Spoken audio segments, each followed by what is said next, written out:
I'll work you out, get you right with your physical. Always just another interlude. Asking all them questions, girl, you know I don't do interviews. It's pitiful that when I'm with them other bitches, I pretend it's you. Oh, you work at Kohl's, you in dental school. What's up, everybody? We are back, and we are here for another episode of the Interlude. A little bit of sad news, but not too much sad news because we will be back. But this is the season finale of season 2.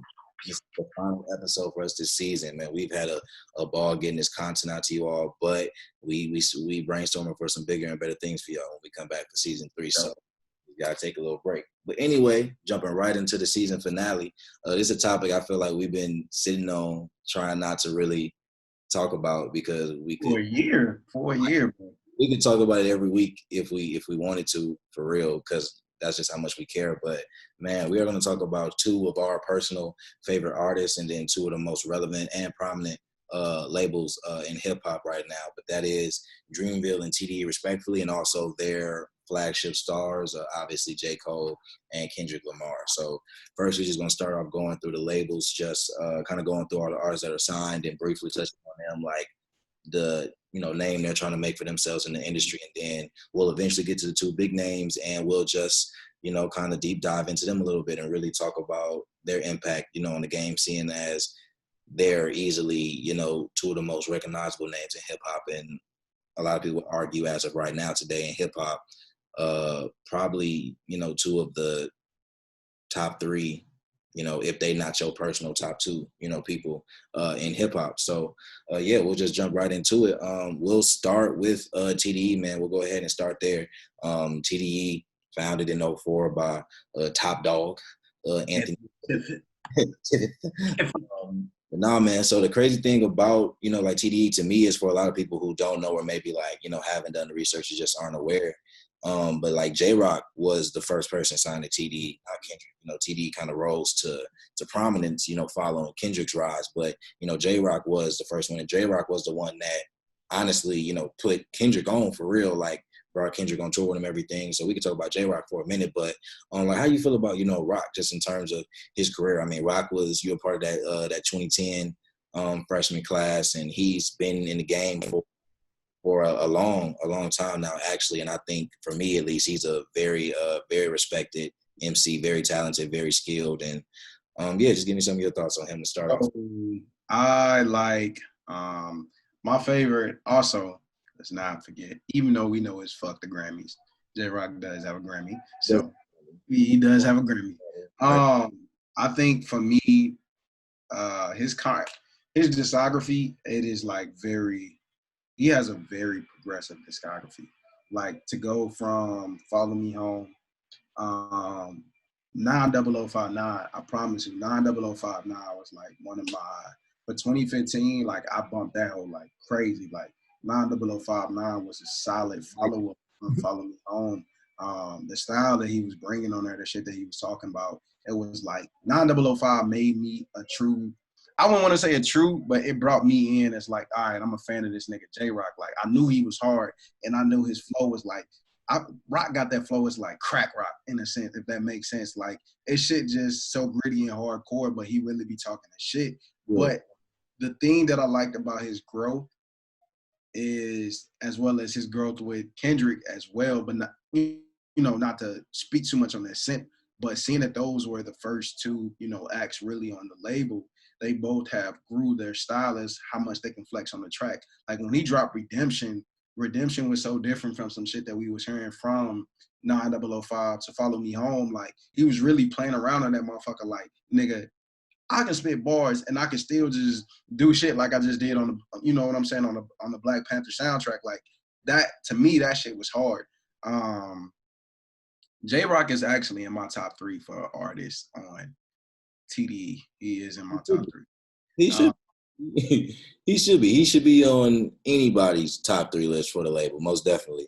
Not to repeat too much of what you said, but yeah, I think a lot of people sleep on Rock's discography and sleep on just him as a MC. I think especially when you look at just how big Kendrick is, I think a lot of people forget about some of the other artists on TDE. Like TDE ain't got nothing but MCs over there. They ain't got nothing.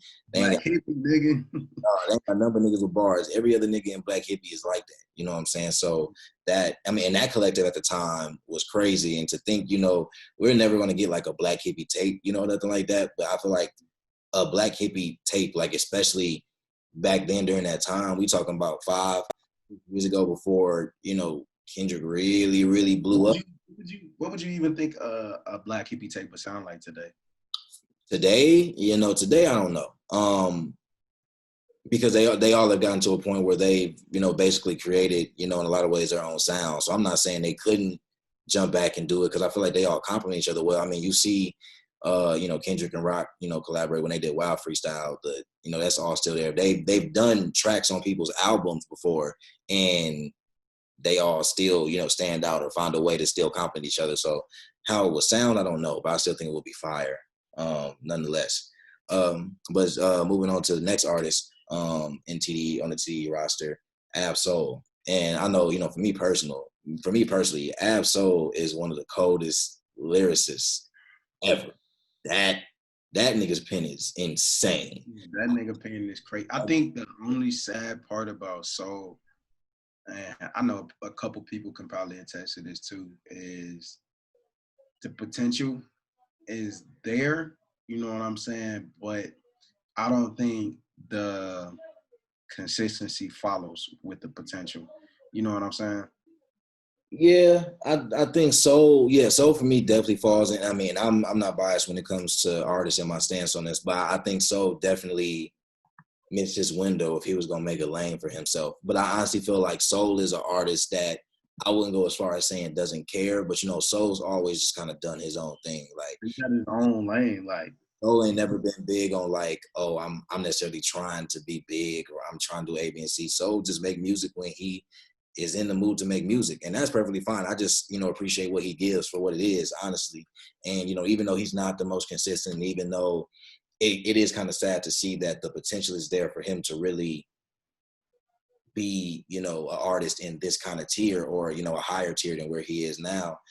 At the end of the day, you know, that's an artist's choice, and they have their reasons, or they have their, you know, personal. definitely went through a lot of personal things. You know, he was just battling shit for fun. Not like, I don't want to say anything too crazy, but the fact that Soul ain't been in the music scene in 4 fucking years, you know what I'm saying? Like that's I don't want to say that's some crazy shit, but if you're a fan of TDE, it's like you're not used to that from him, because following. I'm not surprised. I mean, you said you're not? Wow. I mean, if you think about it, Soul dropped in 12 and then didn't drop again until 16. Like, it's pretty. He dropped these days in 2014. Okay, he dropped These Days, which was These Days even a full tape? It was his 3rd studio album. And then he dropped what was the name of that 4th one? It was Do What Thou Wilt. Yeah. And I think I prefer These Days over Do What Thou Wilt, even though Do What Thou Wilt was solid to me as a fan. But I had a couple standouts. I had a couple standouts on his last studio album. I definitely like the track with Mac Miller and Rhapsody, The Law. That hoe was stupid. I think that was my standout. I don't think too many people outside of TDE fans though really caught it, honestly, you know. But I guess I'm not surprised about Soul, because Soul's never been a spotlight nigga anyway. Soul's never been one that's active in terms of a social media presence or anything like that. So him being gone from music, in the sense of us not hearing from him, I mean, I think Soul was on one of them tracks when TDE had that week where they dropped tracks. But you know, that doesn't surprise me. I've never expected to see Soul outside of. Yeah, it's Control System Soul's best album to date still. To me, I'm gonna say so. It's the album I'd still revisit, you know, to this day. And I think as a body of work, you know, it may take me revisiting the discography, you know, which I like to do from time to time, but Control System was like that. And I think Control System was the moment, you know, for soul where I was like, if he builds on that, or if he keeps going in that direction, soul, I mean, it's not a lot of niggas pen who can hold up to soul. I'm gonna say right now. Like soul, honestly, might be the coldest lyricist in TDE above Kendrick. I know people hate to admit that, but from a that nigga's like, I'm not gonna fake it for the people that's watching this. That nigga's soul is slicing bars through Kendrick. Like his wordplay and his pen shit. I don't know about slicing bars, but soul pen is up there. I would say it's a better pen. I don't think he's slicing a nigga like Kendrick, but pen wise, just from a general sense of lyricism and wordplay and the shit he can do with metaphors, I would put it. I would word it more so that I don't think Kendrick can do some of the things Soul can do. I don't think either one of them is necessarily slicing the other if it came to like a battle of words necessarily. You know, so I give Cole. I'm not Cole. I give Soul credit in that regard. But yeah, so that's it on Soul. And I mean, if y'all haven't tapped into Soul, at least try. I know a lot of people either don't know about him, or if you do know about him, keep tapping in. Soul's a favorite here. You know, Soul is dope. We're looking for new music from you, Soul, as well. So the next artist, Schoolboy. What's your thoughts on Q, man? I mean, I'm gonna be 100. And I'm a Kendrick fan, but outside of TDE, I wouldn't want to say outside of TDE. Outside of Kendrick being the flagship, because that nigga is raw. Schoolboy is like that to me personally. I really gel very close with Schoolboy music. Why'd you feel the need to give the disclaimer on Kendrick if you can acknowledge that Kendrick is the flagship artist? Just because a lot of people be surprised when I say that I would typically go listen to Schoolboy before I listen to Kendrick. Like a lot of people be surprised by that comment. But we all came up, I feel like we all around the same time got hip to Kendrick and shit like that. But for me, Schoolboy was just a standout, like his sound, his rawness, his grit. That shit was just, I don't know, for me, it just do something. Like it's just, Schoolboy sound is just fucking, that shit amazing. I've been a fan of his since, you know, the first tape that he dropped, the mixtape, just back from the mixtape days. And I still replay most of all his shit that he got. I just love to see his growth as an artist. I loved it watching him go through that down moment that he was in and shit like that, taking his losses heavy, to seeing him come out like, yo, I'm not that nigga that I was at the beginning of my career, rapping about this shit and that dark shit. And he was like, this song that I made that point in time in my life, it was a very dark song. I ain't in that point no more in my life. You know what I'm saying? I'm happy, you know what I'm saying? My niggas getting money, I'm getting money, I'm taking care of my peoples, you know what I'm saying? And the fact that Schoolboy didn't miss his window. Like he hit it right when he needed to hit it. You know what I'm saying? And he rolled off into that shit to like, I wouldn't want to say staple a lane, but it's just like, nigga, you know a Schoolboy sound now. You know what I'm saying? So for me, I fucked with that as a whole, because it's like a lot of times labels like that, when you have flagship artists like Kendrick fucking Lamar, a lot of your talent sometimes can get, you know, overlooked and shit like that. And the fact that the artists that we've talked about so far, you know, Ab, J-Rock, well, in my eyes, J-Rock and Schoolboy, that they've been able to stay consistent and continuously have some type of light on them in their own sense still. I think that shit pretty dope. So yeah, I think it's dope, but I also don't think, outside of rock maybe, but like I really don't think anybody in TDE, like, I mean, even Kendrick could be thrown into this, but as far as these first four, as far as Black Hippie are concerned, like the, you know, original members signed to TDE, I think all of them have kind of like, some of them are a little more, well, Schoolboy is like more active on social media and shit, but you know, they all kind of like, if they not focused on music or they not making music, you may get a couple feature like from Q, you may get a feature from Q here and there, you may get a feature from Rock, but to say that they, you know, consistently have a light, you know, on them, when I say that, I meant like in the sense of, that's a bad thing. I just, when they drop, it's, you notice when they drop. Like, for instance, but who would argue that? Who would argue that they're not noticed when they drop? I don't think it's like they're noticed, but I think people expect whatever they're dropping to hit harder than what it actually is. Like I believe people be looking for a way lot more than like Crash Talk. Like when Crash Talk first dropped, a lot of people didn't fuck with it. And like I went through the whole Crash Talk and I'm like, I don't know. And I don't know what you're basing it off of. I don't think people didn't fuck with it as much as I just don't think a lot of people heard it because of what it dropped with. Like it dropped the same weekend as Eagle. So it, of course, if you're gonna go, of course, more people are going to go listen to Tyler first. And that's fair. I'm not sure if they're because Crash Talk is quality. So I can't see somebody listening to Crash Talk great quality. trash. But I think that you have a lot of people who, and you know how it goes with music nowadays, there's so much being released. If you don't catch an album on the weekend to come out and you don't catch it in a space where you can listen to it and it resonate with you, then it just either take you hellas or you get around to actually going back and listen to the album, or you just start hearing, public perception and you just base it off of, oh, it's cool because I only heard a couple people talking about it, or I saw this one or two comments, so that's my stance on the album, even though I ain't listened. So I wouldn't so much argue it, but I don't think it's so much for any of them that, at least for those three, for any of them that it's that people have too high expectations. I just think honestly, their releases are noticeable, but I just think they're also, depending on when they're released and depending on their type of rollout. We've talked about it before, TDE doesn't necessarily do a huge rollout when it comes to these albums. They may release a single or two. They may. I was talking about that with somebody. Like I literally was talking about that with a couple of my bros, and we was just like, they feel like that's the only flaw with TDE. Marketing isn't like, we know TDE as a brand can market the fuck out of something, and I don't know if it's because of like we've seen it. That's what Kendrick team, or even like SZA when she dropped, like the whole hype behind Control was like, it was big. It was great. I feel like it was great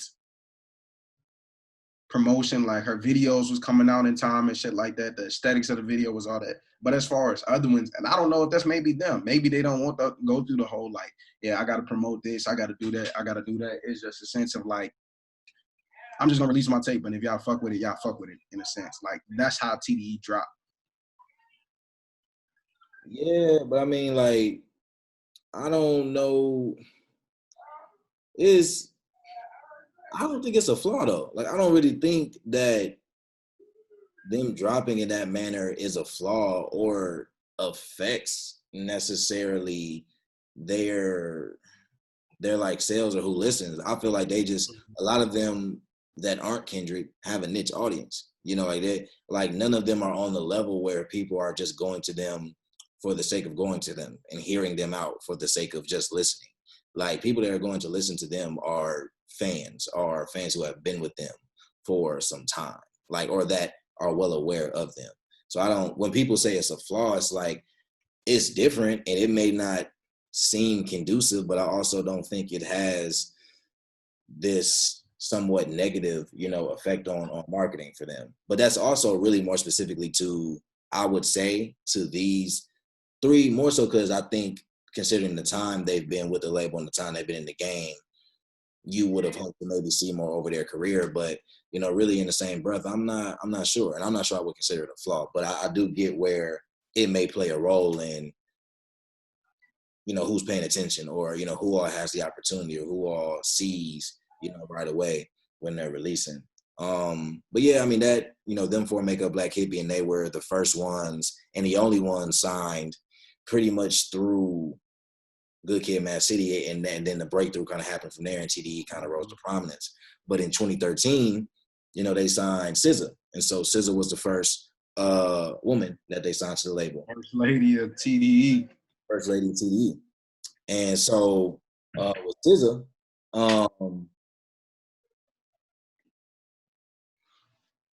with SZA, I wonder, but I don't feel the way about SZA. Like I don't dislike SZA, and I don't think, SZA is a bad artist anyway. Like I love SZA, but I also wonder about SZA, the relevancy thing, I guess, is kind of what I'm feeling about, because to be signed in 13 and to have gotten 2 projects, like one project when she was relatively unknown, and then to get Control in 17 and to not have really gotten much since. Where do you feel like that puts her?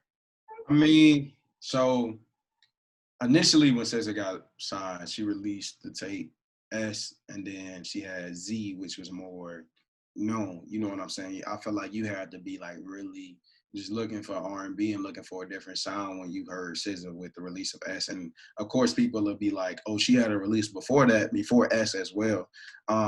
But as far as like getting a strong following, like motherfuckers know about her.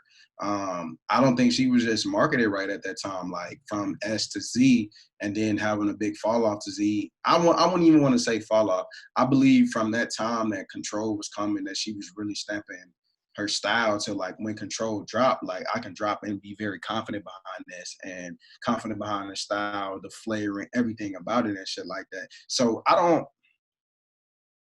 I say that I love the development of her as knowing like, all right, if I'm glad that they dropped her at the time that they did. I'm glad that Top Dog didn't sit her on a shelf like, yeah, you had this and had that. And like when it was like, all right, I'm ready to put out this full length LP, you know what I'm saying? This tape is like, it was received well, and the fact that it wasn't a miss with them, like that development time, it was great. And I know a lot of people expect like soon as the artist gets signed, like all right, from a year or 2 years, like your releases have to be like this, especially when you have other label mates that are making the label pop. Is like you have no choice but to kind of stand out and branch on your own and bring some type of light in your own sense. And I'm not disappointed with how long it took for her to bring us Control, as well as if you follow, you know, TDE and as well as SZA now, you know that she's had surgery on her voice. So she's been taking time with us getting new music and stuff like that. That ain't just something that you just jump back into as far as like the post-surgery and all that shit like that. But am I expecting new music from her, and am I expecting her to top Control? I don't even think Control could be top.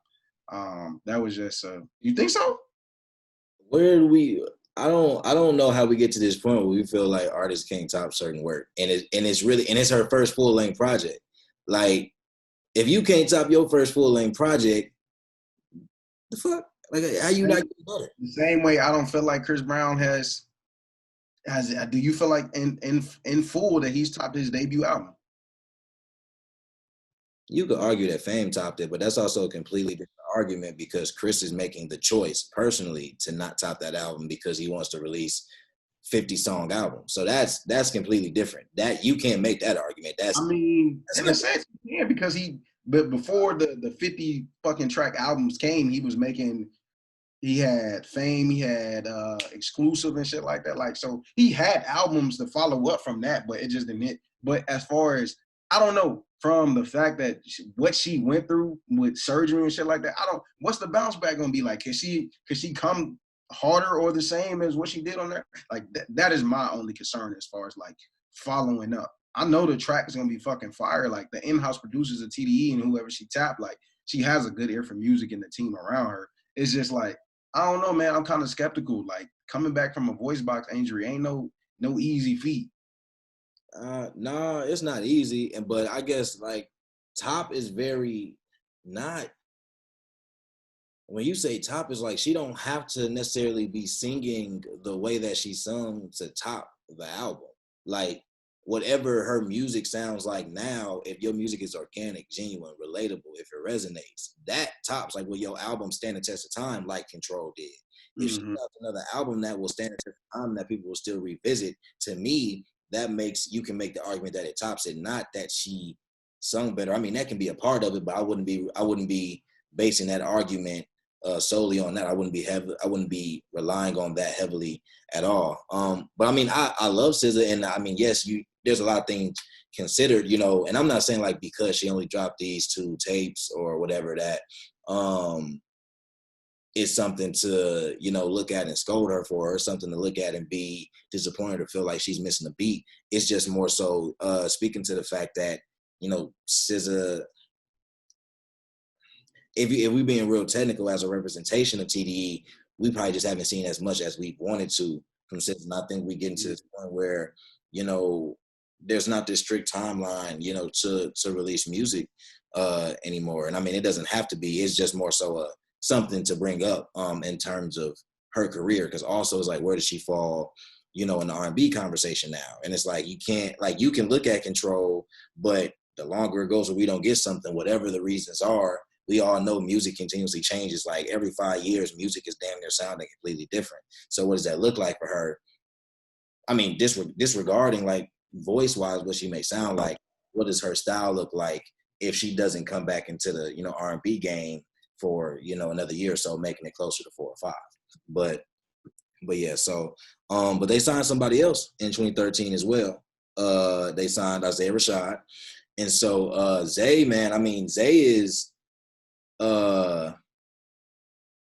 Zay is one of my personal favorites, like just because I think I was surprised by Zay. Like when I first saw him on the Cypher in 2013, and then I listened to Sylvia Demo, it was just like, oh, I'm like, I would have never expected him to be coming like that. But you know, to have that, and then I think Zay is another case too. If you think about it, when we get through all these artists, especially the ones that were signed before 2015, you know, they came in pretty strong, and at least within them first 2 years, more than likely had some type of project that somewhat put them on notice. So Zay's came in 2016, right? Where he really got put on notice, and this was after Sylvia Demo.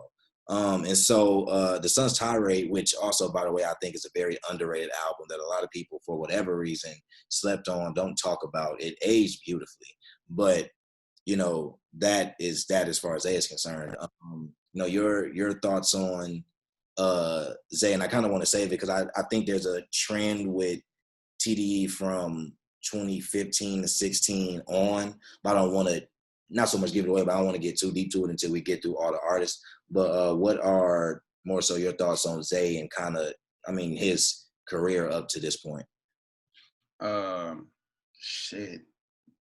Zay's like, the evolution of Isaiah Rashad has been crazy because it's like he's one of those. He became a crucial part of TDE, like the style of TDE. I felt like after the Sun's Tirade is like, yeah, we mentioned the original members that were signed to TDE, but then after that, you instantly following up with the first name Isaiah Rashad as far as like, you know, next. And honestly, I believe some people look for his albums more like after you get the release of Kendrick. I think most people would gravitate quickly to that first. You know what I'm saying? Like I want Zay next. You know what I'm saying? Then we can get J Rock and Schoolboy. It might flip out with some people, but from what I'm used to and what I'm around, most people is like, I want Isaiah Rashad before I want, you know, everybody else after Kendrick. So I think to have that hype and to know that you got that following, I think that's dope as fuck. Like you said, him coming into the game with some different shit. Like he ain't West Coast like everybody that's, you know what I'm saying? Like most of the rappers that signed to TDE, all of them are California based. He's from Chattanooga, Tennessee. You know what I'm saying?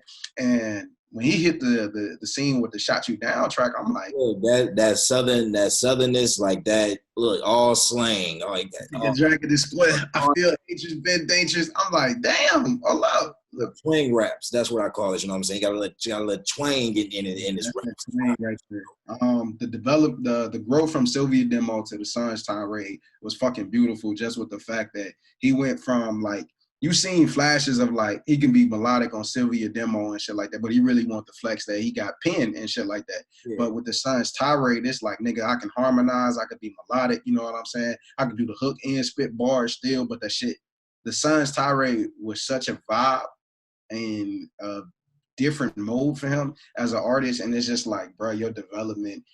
And I would say this though, I feel like what has slowed him down, and like he addressed it a lot in the Sun's Tirade. Around that time he dropped that tape, he was suffering with a lot of, you know, personal demons and shit like that. So it's just like, I wish that we could have got him coming off the hype of the Sun's Tirade, like maybe in 2018. You know what I'm saying? When it was fresh, like if we had a year gap of from the Suns tirade 2017, all right, we know you could take a year off, or even got him, 2018 or the earliest at 2019. I would have loved that, but I am expecting this next album from him, which he revealed is supposed to be titled "The House Is Burning." So, hey man, I'm expecting this motherfucker to be hard. Yeah, I mean, I guess my final thoughts on Zay would be that, well, one, the Sun's Tirade has one of my favorite Kendrick verses ever. And then two, I'm definitely excited for the new music. I think, there, and that happens a lot with artists, you see artists get signed, and at the time, it's either one, they were going through something when they got signed, or they get signed, and it's like there's a huge adjustment period to being signed and what that means and what those expectations come with. And so you see a lot of artists not dropping music regularly because they got to get themselves right. And I think sometimes as fans, we forget that, like, they still people. So even though they got signed, it's like, I got to get some shit right in my life first before I can give y'all this music, because I got other stuff going on, the things I need to figure out for me. But definitely excited to hear from Zay, and I agree with your point as well about him being in the same ranks as, Black Hippie, is concerned, honestly, from recognition to just skill level as well. So then there's 3 years before another signee within TDE, and then in 2016 they signed Lance Skywalker. I'll be the first to say, like, I know of him. I don't know much of his music. I've seen him featured on some other like TDE projects, but don't know too much about him. Don't really know if there's much to say about him. Like, I haven't seen anything that's made me really want to be on the lookout, for him. I just acknowledge that he's signed to TDE. He's talented from what I've heard, but just there's not really much to go off of in terms of what I feel like his role looks like in the label moving forward. I think for me, I like I look at Lance as more like a vocalist for TD, and as well as like a behind the scenes producer. Like, he hasn't dropped anything since 2016, but like, and that's from solo. But his features definitely be stand out. Like, I believe I got hip to him on Telegram from J Rock's 90059 tape, and I was like, damn, who this nigga on the track floating like that? And then, like, just a follow up, like, he was on Untitled, he was on Schoolboy's Blank Face, and as well as Rashad. Like, as a vocalist, where he comes in to help the other TDE members out, I think that's great. But it's like, if you can do that for them, it's like, bro, I am expecting a solo project for you, because you got it. You know what I'm saying? Like, you can keep the song going, like, when you want to track with another motherfucker. So it's just like, I'm expecting. I ain't gonna say expecting. I want to know more of him as an artist. I want to see more of him. And like you said, you really can't speak too much on him. Like, he only had one releases, but as far as his features and shit like that, his features are definitely, he come with it for his features. I mean, yeah, I feel that, but I guess my thing is, like, even with features, you know what I'm saying? Like, if all you're gonna be is feature help, on the label, that's cool, but I don't think that's your goal. I don't think that's anybody's goal, So it's cool that, and he's great with features. I guess I just didn't harp on that point, because it's like, you can be great on features, but I want to know more about you as an artist. You want to see, like, what's your body of work outside of it? Well, really, not like that'll come with you producing music. Like, what's your sound? What's your lane? And like, it's great if you can, add features and be a vocalist for the artist. But, and because I mean, I feel like a label needs that. But at the same time, what is your sound? Like, what can they, like, how can they help you, or what lane can you create to make them sound good on the track with yourself? Like, that's what I would love to see from him, just because I want to see how well rounded the roster is. Yeah, so that's pretty much Lance Skywalker there. But so then a year later, they signed Sir, and so Sir, big time major. I feel like he's a huge staple in the R&B right now. I feel like Sir is really somebody that has created a sound that is extremely unique. He's extremely talented, and I'm very excited to see where his career really, the direction it goes in, because I feel like he's, like, not only, he's not, and I love that Sir is not so attached and associated to TDE that that's the only reason people know him. I feel like a lot of people just recognize him as Sir, and, oh, okay, cool, he signed to TDE, that's dope. But that's not the first thing you sound is so different, you know what I'm saying? So I think that's a big thing, and a thing I like about him. Like, from the first tape that he dropped right after he got, truthfully signed, November, like, they re-put it out there for streaming, and like, the first song I got hip to him was Devils. man, my homie had sent it to me, so it was just like, damn, this nigga different. And like Chasing Summer kind of blew out the expectations of what I thought of him as an artist from after hearing November. Like Chasing Summer was like, all right, you here. And the fact that at his age too, like the journey from him, and if those of you that don't know, Sir is also brothers with yeah.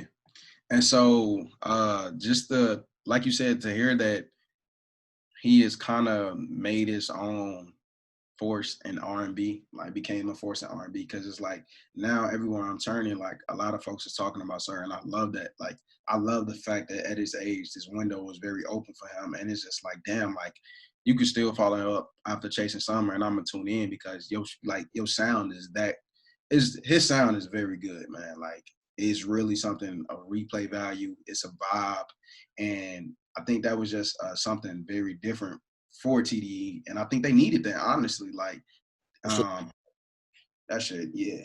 I would definitely say that TDE has, like, Sir provides TDE with a very strong sense of versatility, for sure. There's nobody in music, I think, that's like Sir. And I mean, you can say that about a lot of artists, but I think especially even in the R&B realm, I think it's always cool to see people who are able to develop a sound that's extremely unique in a genre, or just in music in general, that is starting to sound very, very similar. So if you can create your own sound and create your own like kind of lane, I feel like that just kudos to you. And I'm very excited to see where Sir goes. I think he's a big staple for TDE, and will continue to be one as they move forward, and as you start to kind of essentially define TDE as a label, and their legacy as a label. And so a year later, they signed Reason. And I remember I got hip to Reason the year they signed him, in 2018. And so, man, I mean, Reason, like when he signed, they re-released his project, as well. And so, if I'm not mistaken, that project was There You Have It. And so I love that project from Reason. Honestly, I feel like it's an amazing project, and I'm glad he was able to re-release that under TDE. But man, he's somebody who, like, he's came in and he's hungry, so he's only been signed to the label 2 years, has that release. I'm pretty sure we'll get something from him soon, if not this year. I'm assuming, spring of next year. But Reason is like that. He showed his skills, and he showed he was worthy, making the Dreamville tape multiple times as well. So I think Reason will definitely, if anything, kind of take the mantle from, some of the earlier members from Black Hippie, as they maybe start, phasing out of making music, especially, consistently, for real. But I think Reason is kind of the next real, like, bulldog that's going to come from TDE, in terms of like really showing that hunger, in terms of how young he is as well. Yeah, and for me, I love the fact that with his sound, like the sound that Reason brings, you can tell that shit is West Coast. You know what I'm saying? Yeah. You can tell, like, who most of his influences are. And like you said, but like, I wouldn't even want to say like he's one of the youngest, but as being the newest member of TDE, one of the freshest members in recent years and shit like that, to have this hunger is like, I want to show niggas that I'm not just satisfied with just saying I'm affiliated with TDE. You know what I'm saying? It's like, bro, I wanna come from Kendrick. You know what I'm saying? I want to come from the same niggas on my label, just like the other niggas that I look up to, like J. Cole and shit like that. To me, it's not a lot of young niggas in the rap game, hip hop game, that still has that hunger. Like, nigga, yeah, I rock with you, but you gotta get put in this blender too. You know what I'm saying? Like, to me, I fuck with that. And seeing him show that, like, There You Have It, it was like, damn, this nigga, like, this is grit, you know what I'm saying? To then flexing on the Dreamville tape, to showing like, yeah, nigga, I want that top spot. It's like, all right, nigga, go get the top spot, go get it. So I that's how I really feel about Reason, man.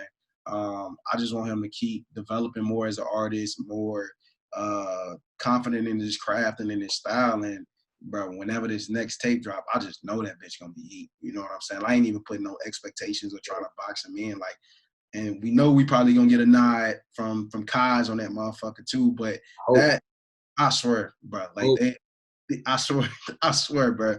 But that next tape, bro, is gonna be straight heat. And if you ain't checked out Reason, bro, He's a wordsmith as well too, very vivid too. Like, go check him out for sure.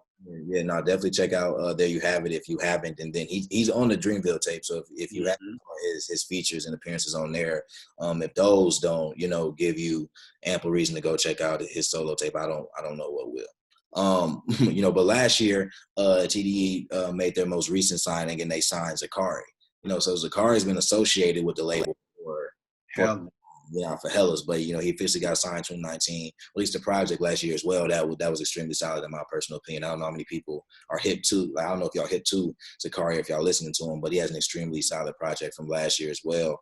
He's only been signed a year, so as far as what he's done under TDE, there's not really much to talk about. But he was featured on the Sun's Tirade. I believe he's featured on a couple other albums as well. But he's like that. I love the track "Love" from Damn. That was him singing on that motherfucker. Yeah. Like, that's him. So Zakari has a very unique sound, and like he doesn't look anything like how he sound. Like the shit crazy as fuck. Like when I seen the video of him, I'm like, damn, this is Zakari. Like I was not expecting that, but his sound is unique. I'm looking. He did release Run Wild, which was an EP. I'm gonna honestly say I don't know if I'm looking for anything full length from him because I don't know what to truly expect from him. I don't know what the fuck he'd come out with. I don't know the full extent of him as an artist, but just off of what he's done on features and shit like that. But I would say I would want him to show like his full range on the tape if he ever drop a tape and shit like that. I would hope that it shows that he's more than just because I would say I was underwhelmed by Run Wild. You know what I'm saying? So I'm still looking for it to say that like, all right, these niggas got three more R&B singers on the label to just flex on niggas. Yeah, no, for sure. And I mean, I think, and I'm definitely excited to see what he has. I mean, I agree with you and I feel what you're saying in the sense of not really knowing what it's going to sound like, but I think that's kind of where the interest is for me in terms of what is your sound when it's just you, or what is the sound that you want to create? What's going to be your lane in music? And I think, just wrapping up, the TDE roster, I think that something that we've seen in like all the people we've named, like TDE has an extremely versatile roster. And I think that it, in a way, I think that's kind of what puts them in the position that we spoke about in terms of them being very relevant and prominent, is that you don't have 10 niggas that sound the same. You don't have 10 artists that are in the same lane. Like even your R&B artists are different. All your rap artists are different, in a lot of different ways. And I think ideally, as a label, you want that because that's just multiple different fan bases and audiences that you're able to tap into.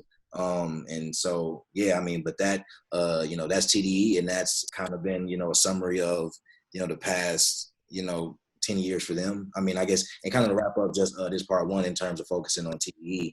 So if you want to, let's just say TDE's been around for, let's just call it a decade. Let's just say TDE's been prominent, or at least recognizable, since 2010. How would you summarize their decade, or what would be your words to describe the decade that they've had as a label? As a label, not disregarding, Kendrick, because that's for, another part of. Yeah, I would say as far as them and the people that they have on the label, it has showed that we're not just a one-man show. And that's truly what I've taken from TDE. Like all the artists we discussed, it was a point in time one year that J-Rock was the favorite album from that label that I was listening to consistently.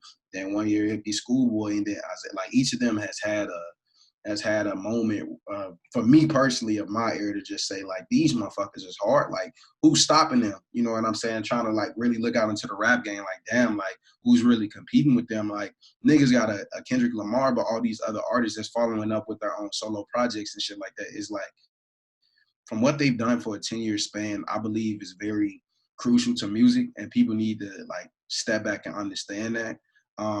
Like that's big. You had an artist that ruled in hip hop, then you had an artist that ruled in R&B, and then you brought it back to where these other artists, they also made staples in the same game as these people that's ruling those different lanes and shit like that.